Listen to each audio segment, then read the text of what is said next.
Imagine the aroma, the rich, earthy scent of fresh-baked bread, warm from the communal oven. In the medieval world, bread wasn't just food, it was life itself, the very foundation of every meal, from peasants' gruel to noble feasts. But there was a constant, silent enemy lurking in every loaf: staleness.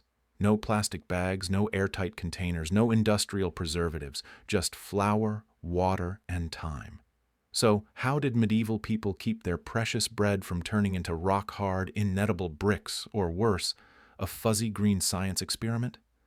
How did they defy rot and ensure this vital staple lasted long enough to feed families, armies, and entire towns? To understand their battle, we first need to grasp the problem. Medieval bread, especially the rustic, whole-grain varieties that formed the bulk of people's diets, could go stale remarkably fast. Without modern baking techniques or additives, moisture quickly evaporated, turning a soft crumb into a dense, unyielding mass within a day or two. For the wealthy, this might mean a slightly less pleasant meal. For the poor, it was a catastrophe. Every crumb was precious, and waste was simply not an option. A spoiled loaf wasn't just a loss of food, it was a direct threat to survival. The struggle against stale bread was a daily, often desperate dance between hunger and ingenuity. The simplest and most fundamental solution was immediacy. Medieval life revolved around the rhythm of the oven.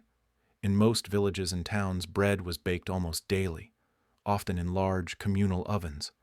Animals were slaughtered and meat sold for the day, and so it was with bread. Families would prepare their dough at home and then bring it to the baker, or a designated communal oven, to be baked. The goal? To eat it while it was still fresh. A steaming, crusty loaf bought in the morning was meant to be consumed by evening. This practice ensured not only freshness, but also minimized the window for decay. The daily trip to the baker, or the shared heat of the communal oven, was a social ritual, a collective effort to outrun the inevitable march of time and staleness. But immediacy wasn't always possible, especially for travelers, soldiers, or during times of siege. For longer preservation, medieval people embraced a deliberate form of desiccation: twice-baked bread, or rusks. This was no accident of forgetfulness. Loaves were baked, then sliced and baked again at a lower temperature until they were completely dry and hard as stone. Think of it as a medieval hardtack. This extreme drying removed almost all moisture, making the bread impervious to mold and significantly extending its shelf life for weeks, even months.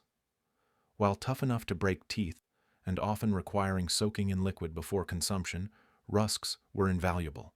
They fueled armies on campaign, sustained sailors on long voyages, and provided a critical, non-perishable food source when fresh supplies were uncertain. It was a transformation of fragility into endurance, a strategic move against the clock. Even if bread did go stale, it was never simply thrown away. Medieval ingenuity found ways to repurpose every last crumb. Stale bread was a versatile ingredient, a culinary workhorse in a world that abhorred waste. One common use was as sops or sippets. Hardened bread was torn or sliced and soaked in wine, ale, soup, or stew, softening it and absorbing rich flavors. This wasn't just a way to eat stale bread, it was a fundamental part of many medieval meals. Dried bread was also ground into breadcrumbs to thicken sauces, stews, and pottages, acting as a valuable binding agent and stretching precious ingredients. It even found its way into desserts or served as a base for pies. This approach wasn't about preventing staleness, but cleverly integrating it into the kitchen economy, turning potential waste into nourishment. Beyond these methods, simple storage techniques played a crucial role. Medieval households, particularly those of means, utilized cool, dry places like larders or cellars. Bread was often kept in wooden bread boxes or covered bins designed to protect it from pests while allowing some air circulation to prevent mold. Wrapping loaves in clean linen cloths also helped to maintain a stable moisture level, preventing them from drying out too quickly or absorbing excess humidity, which encouraged mold. While these were not preservatives in the modern sense, they were practical, everyday measures to eke out a few extra days of edibility from a precious commodity. The type of bread itself also mattered. Coarser, denser breads made from rye, barley, or whole wheat, which were common for the majority of the population, tended to last longer than the finer, whiter breads favored by the wealthy. The higher fiber content and robust structure of these darker loaves naturally slowed the staling process. Fine white bread, made from sifted flour, staled more quickly, making it a fleeting luxury enjoyed very close to its baking time. So, the very staple of the poor, through necessity, often had a built-in advantage against time. Finally, if all else failed, there were simple revival techniques. A piece of hardened bread could be briefly dipped in water or wine, and then quickly toasted over a fire to soften it slightly and make it more palatable. This wouldn't restore it to fresh-baked glory, but it could make it edible enough to complete a meal. These were not culinary masterpieces, but desperate measures born of necessity, ensuring that no sustenance was ever truly wasted.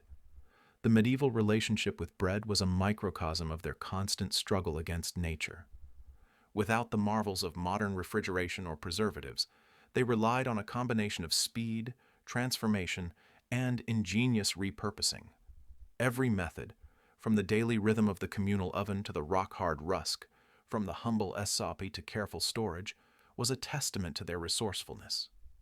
So the next time you unwrap a soft, fresh loaf from the supermarket or even toast a piece of slightly stale bread, remember the medieval struggle. Their unwavering determination to preserve their daily bread shaped not just their diets, but their culture, their communities, and their very survival. It was a silent, persistent victory against the clock, one bite at a time.